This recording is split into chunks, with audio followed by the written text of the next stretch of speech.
পক্ষপাতমূলক আচরণের অভিযোগ মির্জা ফখরুলের, ত্রুটিগুলো দ্রুত সংশোধনের তাগিদ, আপিল শুনানিতে কোনো পক্ষপাত হয়নি দাবি সিইসির। আমিরের জন্য তারেক রহমানের সমান প্রোটোকল দাবি জামাতের, মনোনয়ন বাছাইয়ে পক্ষপাতিত্বের অভিযোগ, নির্বাচনে যাবে কিনা ভাবছে এনসিপি।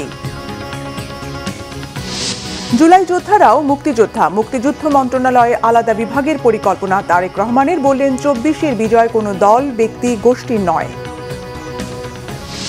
দেশের জন্য কিছু করার আন্তরিকতা সবার মধ্যে থাকা উচিত, বাংলাদেশের পলিসি লেভেলে প্রথম বক্তব্যে বলেছেন ব্যারিস্টার জাইমা রহমান।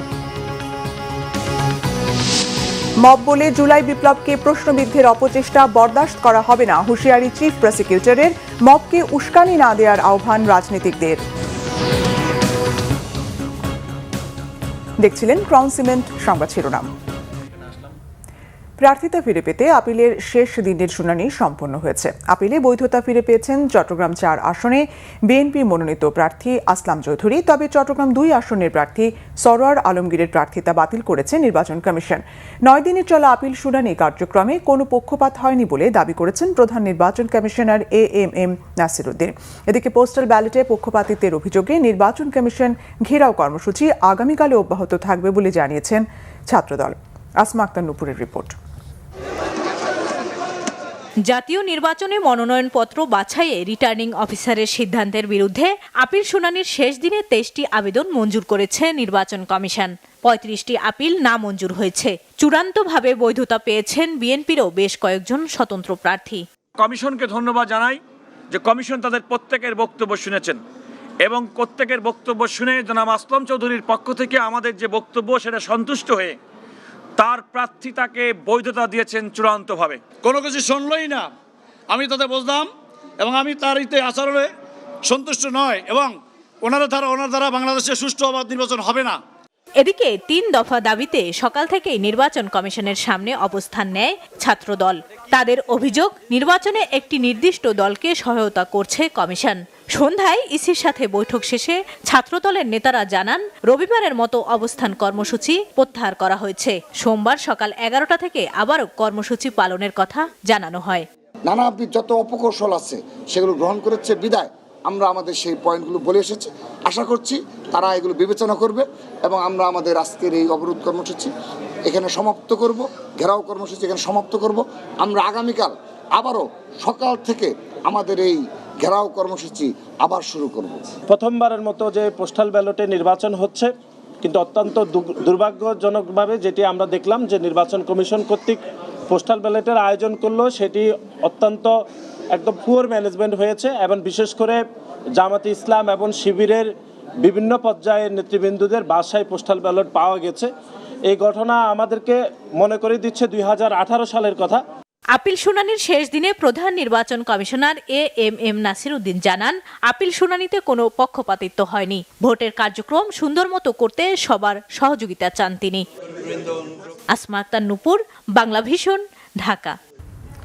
নির্বাচন কমিশন পক্ষপাতমূলক আচরণ করছে বলে মন্তব্য করেছেন বিএনপি মহাসচিব মির্জা ফখরুল ইসলাম আলমগীর। বিকেলে প্রধান নির্বাচন কমিশনারের সঙ্গে বৈঠক শেষে এসব কথা জানিয়েছেন ফখরুল। এই সময় নির্বাচন কমিশনের বেশ কিছু কার্যক্রমের স্বচ্ছতা নিয়ে প্রশ্ন তুলে তিনি জানান, অনেক ক্ষেত্রে কমিশন পক্ষপাতমূলক আচরণ করছে, যা একটি সুষ্ঠু নির্বাচনের পথে অন্তরায় হতে পারে। তবে বিদ্যমান ত্রুটিগুলো দ্রুত সমাধান করলে কমিশনের অধীনেই সুষ্ঠু নির্বাচন সম্ভব বলে আশাবাদ ব্যক্ত করেছেন তিনি। বৈঠকে বিএনপি মহাসচিব মির্জা ফখরুল ইসলাম আলমগীরের নেতৃত্বে ৩ সদস্যের প্রতিনিধি দলে দলটির স্থায়ী কমিটির সদস্য নজরুল ইসলাম খান, উপদেষ্টা পরিষদের সদস্য ইসমাইল জবিউল্লাহ এবং ইসির সাবেক ভারপ্রাপ্ত সচিব মোহাম্মদ জাকারিয়া উপস্থিত ছিলেন।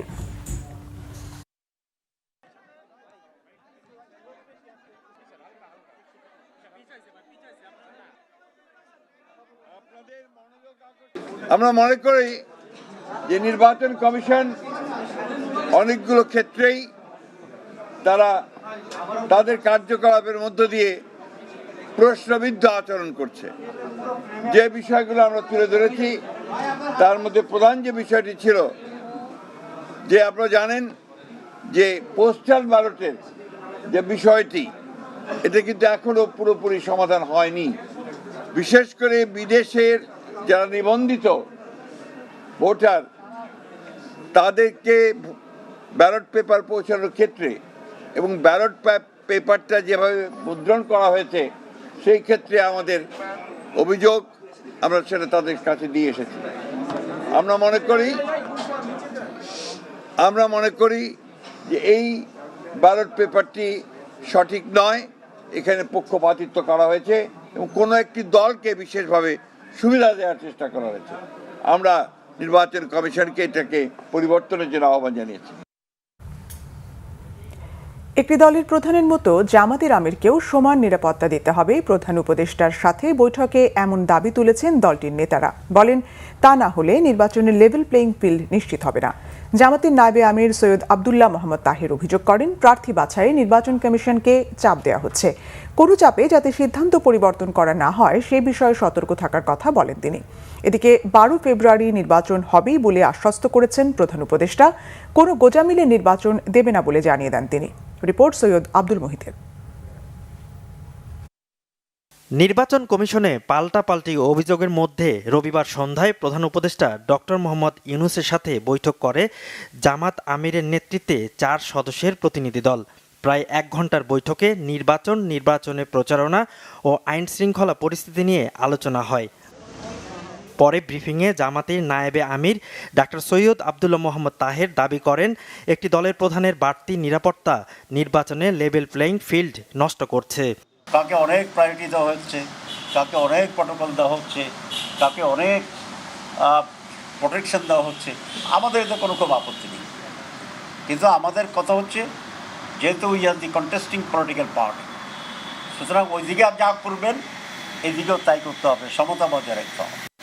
তাদের দাবি, প্রার্থী বাছাইয়ে কমিশনকে সব দলের হয়ে কাজ করতে হবে।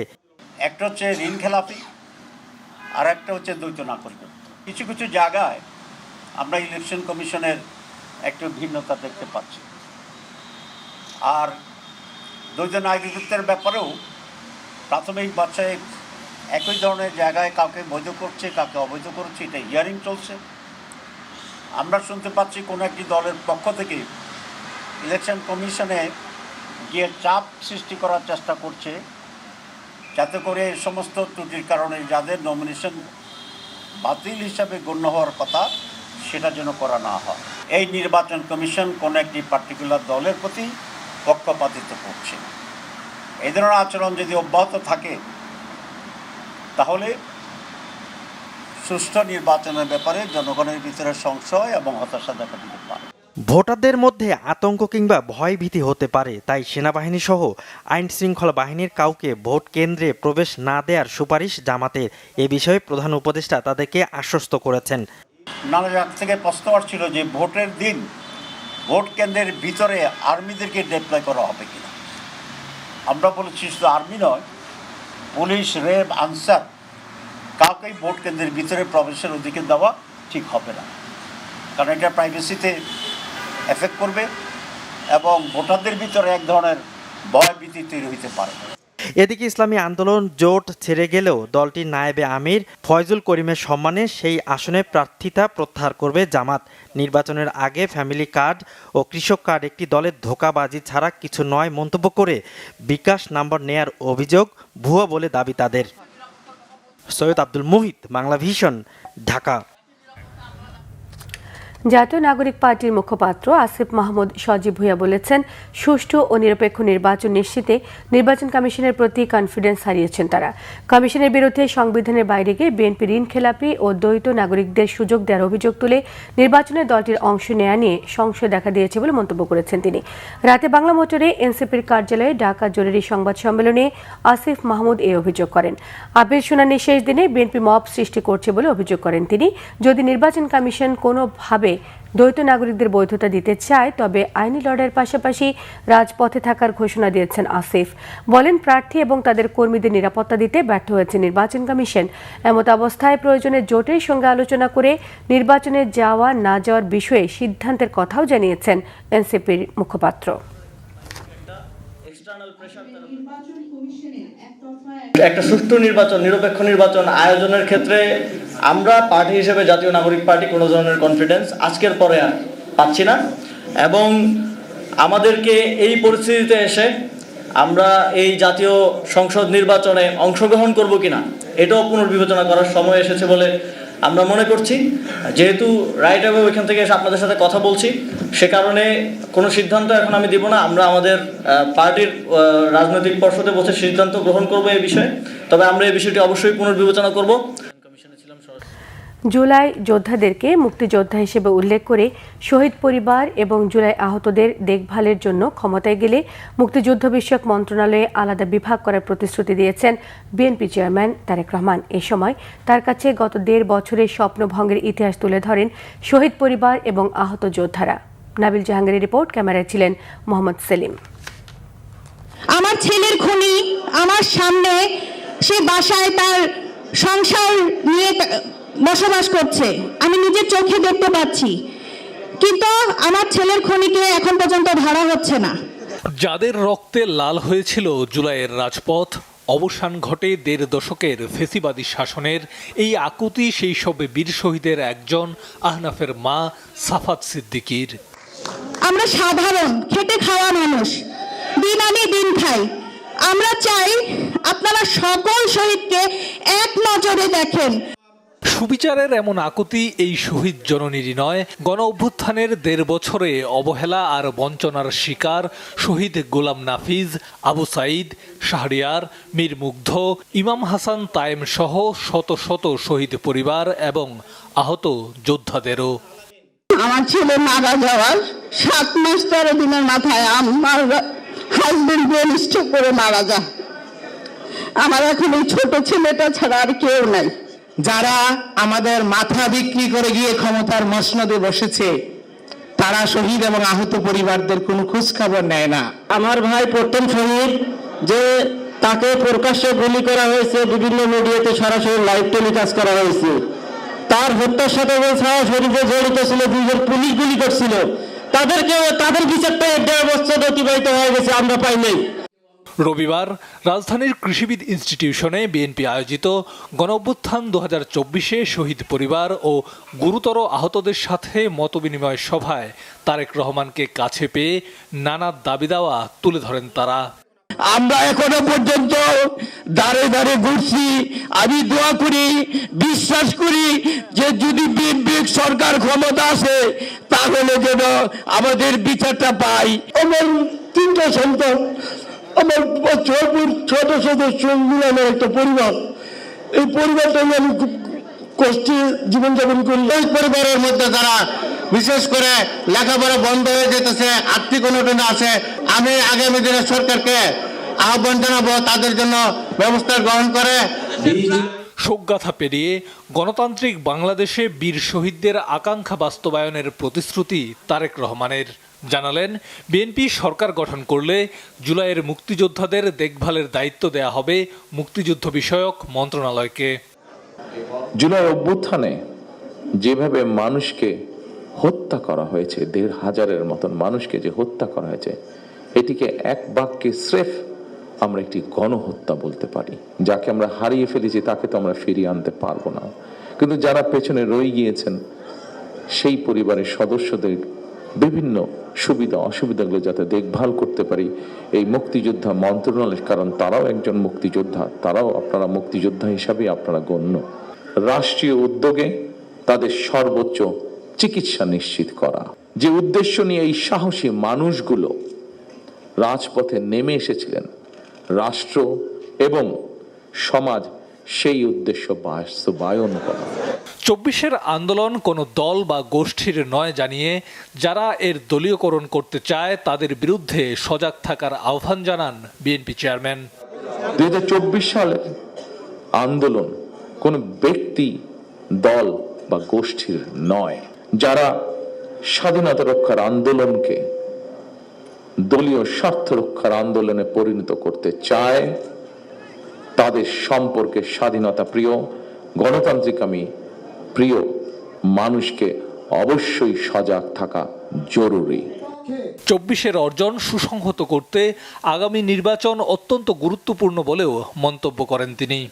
ফ্যাসিবাদের রক্তচক্ষু উপেক্ষা করে গণ অভ্যুত্থানে যারা শহীদ হয়েছেন, যারা হতাহত হয়েছেন, তাদের উদ্দেশ্য ছিল একটি স্বনির্ভর, একটি নিরাপদ, একটি গণতান্ত্রিক বাংলাদেশ গড়ে তোলা। একটি নিরাপদ গণতান্ত্রিক বাংলাদেশ প্রতিষ্ঠার জন্য আগামী জাতীয় নির্বাচন অত্যন্ত অত্যন্ত এবং অত্যন্ত গুরুত্বপূর্ণ। জুলাই শহীদের পরিবারের কষ্ট বেদনার সাথে একাত্ম থাকার ওয়াদাও করেন তারেক রহমান। নাবিল জাহাঙ্গীর, বাংলা ভিশন, ঢাকা। এদিকে বিএনপি চেয়ারম্যান তারেক রহমানের সঙ্গে সাক্ষাৎ করেছেন ঢাকায় নিযুক্ত ব্রাজিল রাষ্ট্রদূত পাওলো ফার্নান্দো দিয়াস ফেরেস ও সুইজারল্যান্ডের রাষ্ট্রদূত রেতো রেংলি। রবিবার গুলশানে বিএনপি চেয়ারম্যানের কার্যালয়ে তারেক রহমানের সঙ্গে বিকেল 5টায় প্রথমে সাক্ষাৎ করেন পাওলো ফার্নান্দো দিয়াস ফেরেস। বৈঠকে আগামী দিনে বাংলাদেশ ব্রাজিল সম্পর্ক আরও জোরদার এবং দুই দেশের পারস্পরিক স্বার্থ সংশ্লিষ্ট নানা বিষয় নিয়ে আলোচনা হয়। পরে সন্ধ্যা 6টা 15 বিএনপি চেয়ারম্যানের সঙ্গে বৈঠক করেন সুইস রাষ্ট্রদূত রেতো রেংলি। দুই দেশের পারস্পরিক স্বার্থ সংশ্লিষ্ট নানা বিষয় নিয়ে আলোচনার পাশাপাশি আগামী নির্বাচন নিয়ে আলোচনা হয় বৈঠকে। বিএনপির যুগ্ম মহাসচিব হুমায়ুন কবির এ সময় বিএনপি চেয়ারম্যানের সঙ্গে ছিলেন।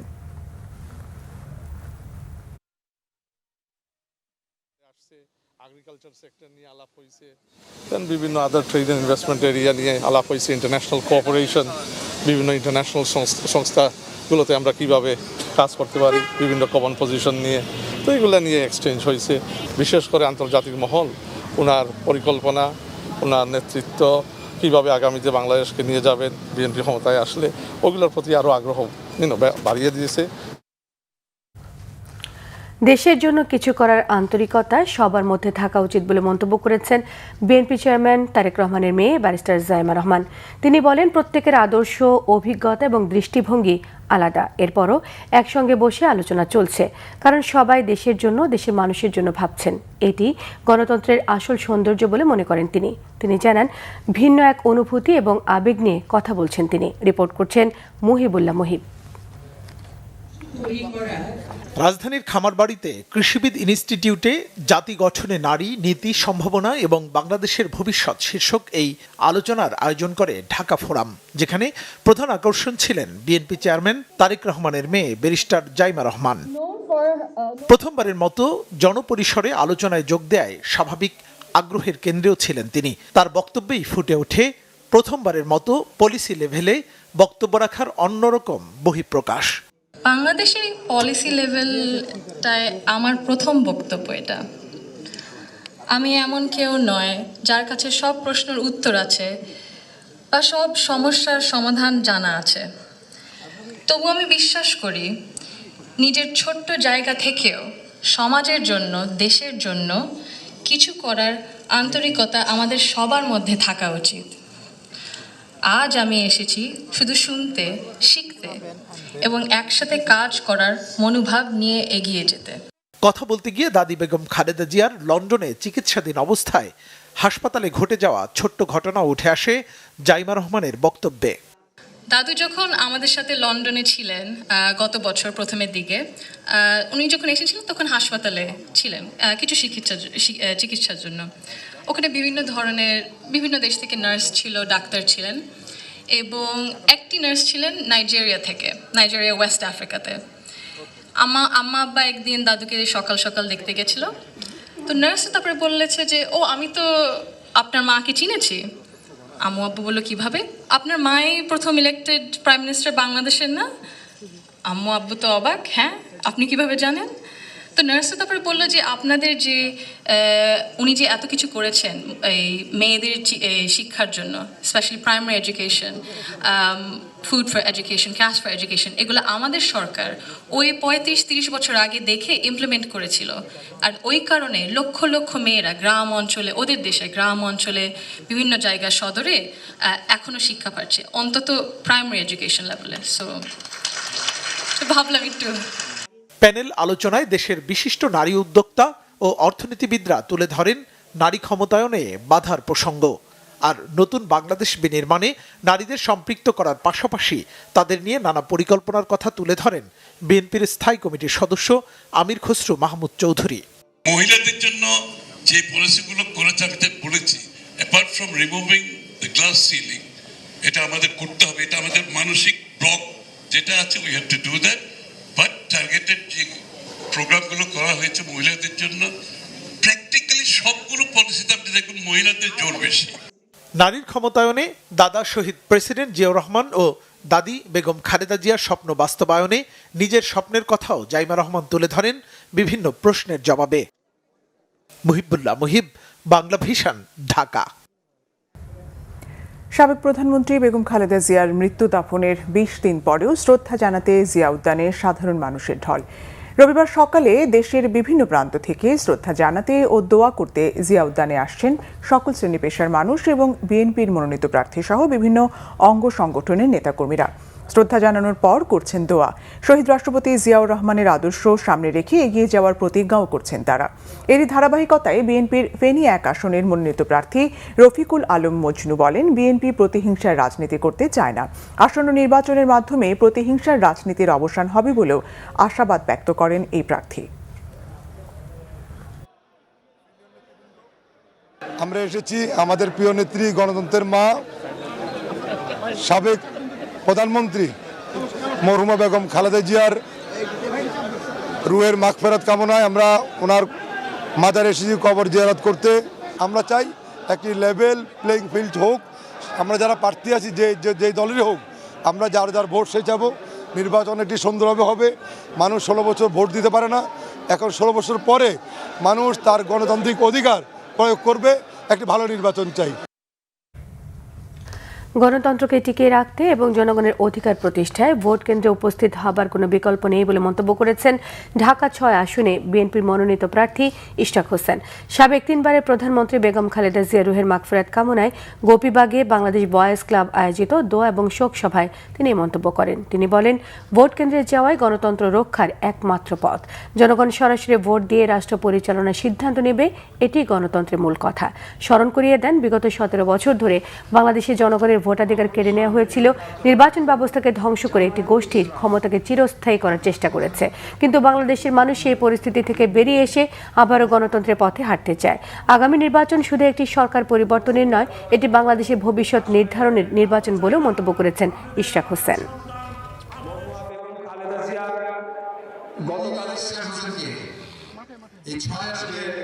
মৃত খালেদা জিয়া, জীবিত খালেদা জিয়া অগ্রযাত্রার যে পথে আমরা সামিল হয়েছি, শরীক হয়েছি, সেটাকে সফলভাবে এবং স্থায়ীভাবে যাতে প্রত্যেক 5 বছর অন্তর অন্তর একটা নির্বাচনের মাধ্যমেই বাংলাদেশের রাষ্ট্র ক্ষমতার পরিবর্তন হয়, রাষ্ট্র পরিচালনা পরিবর্তন হয়, সেটা যদি আমরা স্থায়ীভাবে প্রতিষ্ঠা করতে চাই, তাহলে অবশ্যই আমাদেরকে আগামী জাতীয় নির্বাচনে সবাইকে ভোট কেন্দ্রে উপস্থিত হয়ে আপনাদের পছন্দসই প্রার্থীকে আপনারা ভোট দিবেন। কিন্তু অবশ্যই আপনারা ভোট কেন্দ্রে যাবেন। বারে বারে আপনাদেরকে অনুরোধ করছি, আপনাদের পরিবার পরিজন সহ সারা বাংলাদেশে যেখানেই থাকেন না কেন, অবশ্যই আপনারা ভোট কেন্দ্রে গিয়ে আপনারা আপনাদের ভোটাধিকার প্রয়োগ করবেন। তার মাধ্যমে একটা গণতান্ত্রিক এবং একটা সুখী, সমৃদ্ধশালী, শান্তিপূর্ণ, শক্তিশালী, সার্বভৌম, স্বাধীন, মুক্ত বাংলাদেশ আমরা গড়ে তুলতে চাই, গড়ে তুলতে পারবো ইনশাআল্লাহ।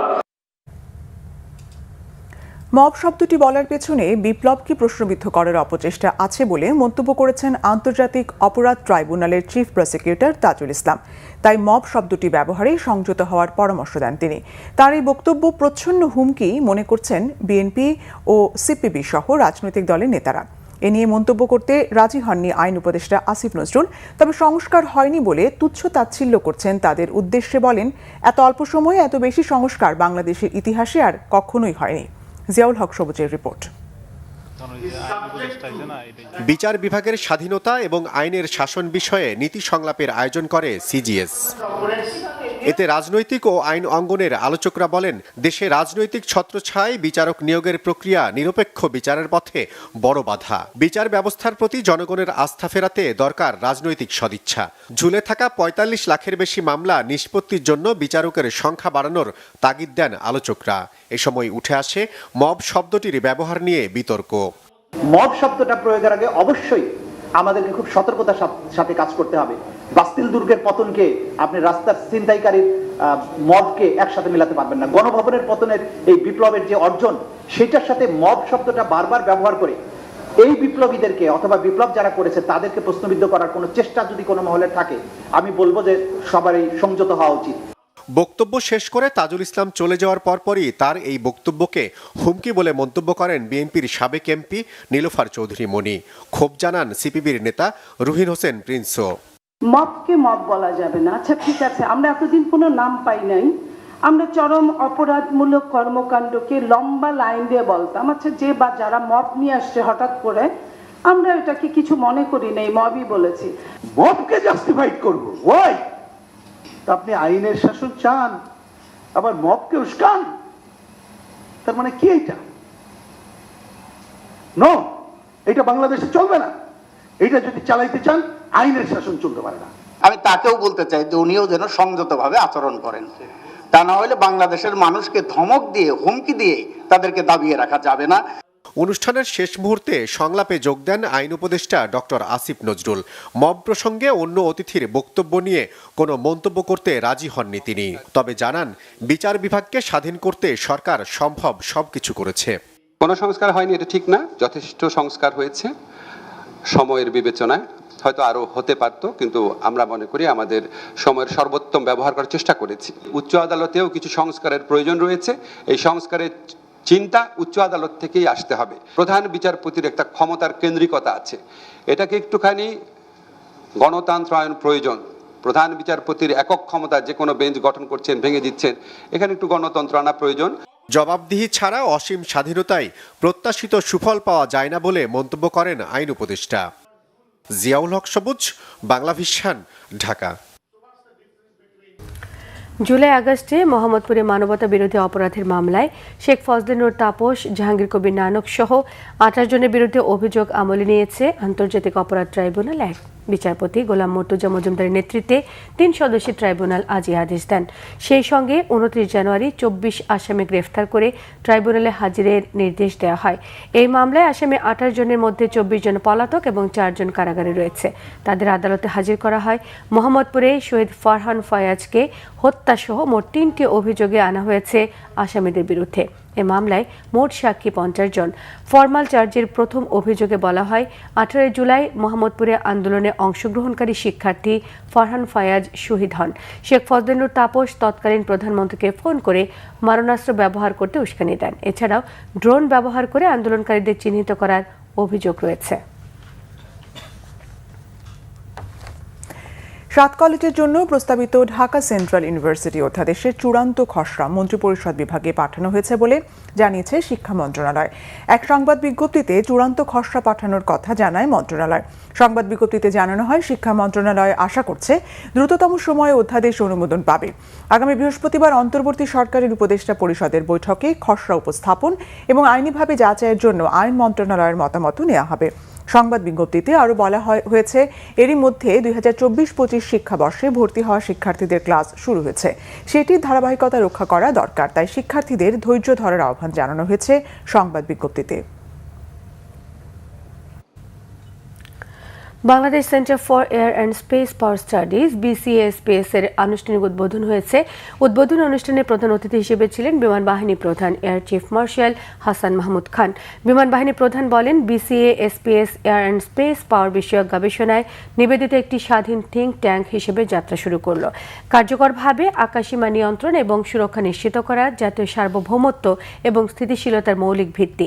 এই পরিবর্তনশীল কৌশলগত পরিবেশে বাংলাদেশের সার্বভৌমত্ব, জাতীয় নিরাপত্তা এবং দীর্ঘমেয়াদী উন্নয়ন স্বার্থ সুরক্ষার জন্য বিমান ও মহাকাশ উভয় ক্ষেত্র সম্পর্কেই একটি সমন্বিত এবং সুস্পষ্ট ধারণা গড়ে তোলা জরুরি।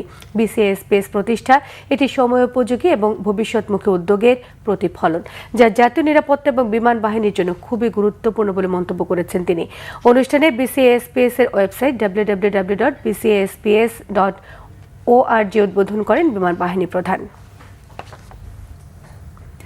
ঢাকা বিশ্ববিদ্যালয় গণযোগাযোগ ও সাংবাদিকতা বিভাগের 2023 সালের BSS সম্মান পরীক্ষায় অসাধারণ ফলাফল অর্জন করায় 10 মেধাবী শিক্ষার্থীকে অধ্যাপক সিতারা পারভিন পুরস্কার প্রদান করা হয়েছে। অধ্যাপক মোজাফফর আহমেদ চৌধুরী মিলনায়তনে আয়োজিত অনুষ্ঠানে প্রধান অতিথি ছিলেন ঢাকা বিশ্ববিদ্যালয়ের প্রো ভাইস চ্যান্সেলর অধ্যাপক ডক্টর সাইমা হক বিদিশা। গণযোগাযোগ ও সাংবাদিকতা বিভাগের ভারপ্রাপ্ত চেয়ারম্যান, সামাজিক বিজ্ঞান অনুষদের ডিন অধ্যাপক ডক্টর তৈয়বুর রহমানের সভাপতিত্বে অনুষ্ঠানে দ্য ডেইলি স্টারের সম্পাদক মাহফুজ আনাম অতিথি বক্তা হিসেবে বক্তব্য রাখেন।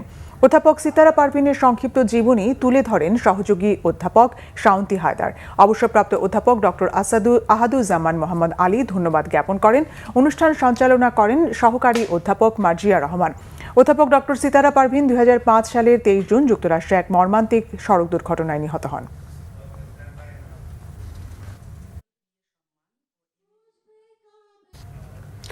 শিক্ষার্থীদের দায়িত্বশীল আচরণ এবং সহনশীল নেতৃত্ব গড়ে তোলার আহ্বান জানিয়েছেন মৎস্য প্রাণী সম্পদ উপদেষ্টা ফরিদা আক্তার।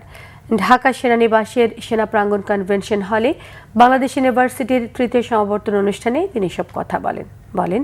রাজনৈতিক বিভাজন এবং সহনশীলতার অভাবে দেশের শিক্ষা ব্যবস্থা ক্ষতিগ্রস্ত হচ্ছে। 2024 সালে বাংলাদেশের তরুণ প্রজন্ম অন্যায় এবং অবিচারের বিরুদ্ধে দাঁড়িয়ে দেশকে নতুনভাবে বিশ্বের সামনে তুলে ধরেছে উল্লেখ করে শুধু ব্যক্তি পরিবর্তন যথেষ্ট নয়, প্রকৃত পরিবর্তনের জন্য প্রাতিষ্ঠানিক সংস্কার অপরিহার্য বলে মত তার। জাতীয় নির্বাচনে তরুণদের শুধু সরকার গঠন নয়, রাষ্ট্র পরিচালনার নীতি এবং কাঠামো নির্ধারণেও ভূমিকা রাখতে হবে। পুরনো ব্যবস্থা যাতে ফিরে আসতে না পারে এজন্য শান্তিপূর্ণভাবে সংস্কারের পক্ষে হ্যাঁ ভোট দেওয়ার আহ্বান জানিয়েছেন এই উপদেষ্টা। সমাবর্তন বক্তার বক্তব্যে বিশ্ববিদ্যালয় মঞ্জুরি কমিশনের চেয়ারম্যান অধ্যাপক ডক্টর SMA ফায়েজ জানান, শিক্ষার্থীদের কাছে দেশে প্রত্যাশা অনেক। শিক্ষিত এবং আলোকিত মানুষ হিসেবে শিক্ষার্থীদের দায়িত্বের কথাও স্মরণ করিয়ে দিয়েছেন তিনি। আরো কিছু খবর এখন থাকছে একটি ডেস্ক রিপোর্ট। সাবেক প্রধানমন্ত্রী বেগম খালেদা জিয়ার রুহের মাগফিরাত কামনায় দোয়া মাহফিল করেছে জাতীয়তাবাদী সামাজিক সাংস্কৃতিক সংস্থা জাসাস যাত্রাবাড়ি থানা।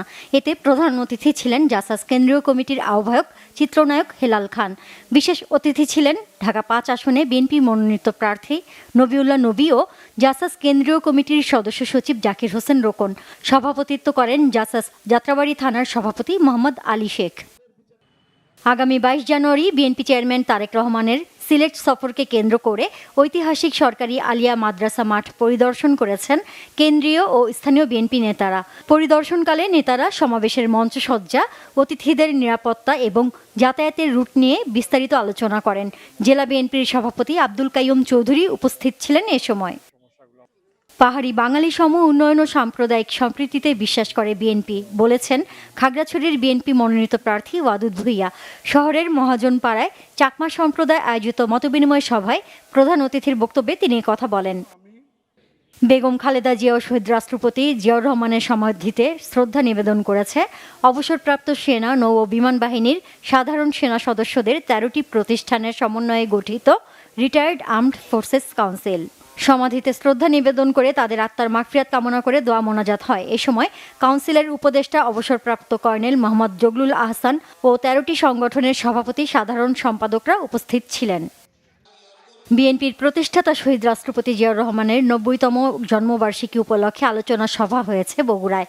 শহরের টিটু মিলনায়তনে এ সময় শহীদ রাষ্ট্রপতির কর্মময় জীবনের উপর আলোচনা করেন বাংলাদেশ উন্মুক্ত বিশ্ববিদ্যালয়ের উপাচার্য ও বিএনপি কেন্দ্রীয় কমিটির শিক্ষা সম্পাদক অধ্যাপক ডক্টর ABM ওবায়দুল ইসলাম। এতে সভাপতিত্ব করেন জেলা বিএনপির সভাপতি রেজাউল করিম বাদশা। MISTতে অনুষ্ঠিত হলো দেশের প্রথম রেসপন্সিবল AI সামিট। রাজধানীর মিরপুর সেনানিবাসে এতে প্রধান অতিথি ছিলেন মহিলা ও শিশু বিষয়ক মন্ত্রণালয়ের উপদেষ্টা শারমিন এস মুর্শিদ। প্রধান পৃষ্ঠপোষক ছিলেন MISTর commandant major general Mohammad Nasim Parvez. সভাপতিত্ব করেন কম্পিউটার সায়েন্স অ্যান্ড ইঞ্জিনিয়ারিং বিভাগের বিভাগীয় প্রধান ব্রিগেডিয়ার জেনারেল মোহাম্মদ শাহজাহান মজিব। সামিটে মূল বক্তব্য রাখেন নর্থ ইস্টার্ন ইউনিভার্সিটির সহকারী অধ্যাপক ও হার্ভার্ড ইউনিভার্সিটির Berkman Klein fellow doctor Upal Ehsan. 100 কোটি টাকা প্রিমিয়াম সংগ্রহের ঐতিহাসিক মাইলফলক অর্জন উপলক্ষে আনন্দ আয়োজন করে বেঙ্গল ইসলামী লাইফ ইন্স্যুরেন্স। এ উপলক্ষে রাজধানীর কারওয়ান বাজারে TCB অডিটোরিয়ামে এক মিলন মেলার আয়োজন করে প্রতিষ্ঠানটি। এতে প্রধান অতিথি ছিলেন চেম্বার অব কমার্স অ্যান্ড ইন্ডাস্ট্রির প্রেসিডেন্ট এবং প্রতিষ্ঠানটির চিফ প্যাট্রন মোহাম্মদ জসিমউদ্দিন। আরও উপস্থিত ছিলেন কোম্পানির chairman Mostafa Azad Chowdhury, vice chairman Mohammad Amin Helali, পরিচালনা পর্ষদের সদস্যরা ও শেয়ার হোল্ডাররা। বিশ্ববিখ্যাত ব্র্যান্ড মিডিয়া এয়ার কন্ডিশনারের মূল পরিবেশক এবং বাংলাদেশে তৈরি এলিট এয়ার কন্ডিশনারের প্রস্তুতকারক এলিট হাইটেক ইন্ডাস্ট্রিজের নবম বার্ষিক সাধারণ সভা অনুষ্ঠিত হয়েছে। দেশের টাকা দেশেই থাকুক এই লক্ষ্যকে সামনে রেখে এলিট হাইটেক ইন্ডাস্ট্রিজ দেশে দীর্ঘদিন যাবৎ বিশ্বমানের এয়ার কন্ডিশনার প্রস্তুত করে আসছে। এতে উপস্থিত ছিলেন প্রতিষ্ঠানটির প্রতিষ্ঠাতা ব্যবস্থাপনা পরিচালক মোহাম্মদ শফিকুল ইসলাম, উপব্যবস্থাপনা পরিচালক মোহাম্মদ নূরে আলম, পরিচালক নাইমা আলম ও নাভিলা আলম সহ দেশের বিভিন্ন অঞ্চল থেকে আগত শতাধিক ডিলার। পরে সাংস্কৃতিক অনুষ্ঠান হয় এবং সেরা বিক্রেতাদের হাতে পুরস্কার তুলে দেওয়া হয়। ইসলামী ব্যাংক বাংলাদেশ পিএলসির উপশাখা সমূহের ব্যবসায় উন্নয়ন সম্মেলন অনুষ্ঠিত হয়েছে রাজধানীর একটি হোটেলে। সম্মেলনের সমাপনী অনুষ্ঠানে এতে প্রধান অতিথি ছিলেন ব্যাংকের বোর্ড অব ডিরেক্টরসের chairman professor doctor M Zubaidur Rahman. ব্যাংকের ম্যানেজিং ডিরেক্টর মোহাম্মদ ওমর ফারুক খানের সভাপতিত্বে অনুষ্ঠানে বিশেষ অতিথির বক্তব্য দেন এক্সিকিউটিভ কমিটির চেয়ারম্যান মোহাম্মদ খুরশিদ ওয়াহাব ও রিস্ক ম্যানেজমেন্ট কমিটির chairman professor doctor M Masud Rahman, additional managing director Mohammad Altaf Hussain, engineer Mohammad Jamal Uddin Majumder ও ডক্টর এম কামাল উদ্দিন জসিম সহ প্রধান কার্যালয়ের ঊর্ধ্বতন নির্বাহী ও 271টি উপশাখার ইনচার্জ অংশ নেন। এতে 30তম ঢাকা আন্তর্জাতিক বাণিজ্য মেলায় দৃষ্টিনন্দন ও ব্যতিক্রমী উপস্থিতি নিয়ে অংশগ্রহণ করেছে দেশের অন্যতম শীর্ষ ফার্নিচার ব্র্যান্ড জেএমজি ফার্নিচার। এবারের মেলায় জেএমজি ফার্নিচার আধুনিক ডিজাইন, টেকসই উপকরণ এবং মানসম্মত গৃহসজ্জা ফার্নিচারের একটি সমৃদ্ধ ও আকর্ষণীয় কালেকশন প্রদর্শন করছে। প্রতিষ্ঠানটির স্টলে প্রদর্শিত পণ্যসমূহ দর্শনার্থী ও ক্রেতাদের বিশেষভাবে আকর্ষণ করছে। প্রতিবারের ন্যায় এবারও ক্রেতাদের চাহিদাকে সর্বোচ্চ গুরুত্ব দিয়ে নিত্য নতুন মানসম্মত ও আধুনিক ফার্নিচার বাজারে আনা হয়েছে, জানান প্রধান নির্বাহী কর্মকর্তা মোহাম্মদ AKM মনির হোসাইন। সামাজিক যোগাযোগ মাধ্যমে অপপ্রচারের প্রতিবাদে সংবাদ সম্মেলন করেছেন নোয়াখালীর সুবর্ণচরের সাবেক ইউপি সদস্য সোহরাব হোসেন। আইসিটি আইনে তিনি মামলা করবেন বলে মাইজদিতে সংবাদ সম্মেলনে জানান। Bangla vision news desk. এই ছিল এখনকার মতো। পরের সংবাদ রাত 1টায় দেখার আমন্ত্রণ রইল। এতক্ষণ সঙ্গে থাকায় ধন্যবাদ। শুভরাত্রি। শুভরাত্রি।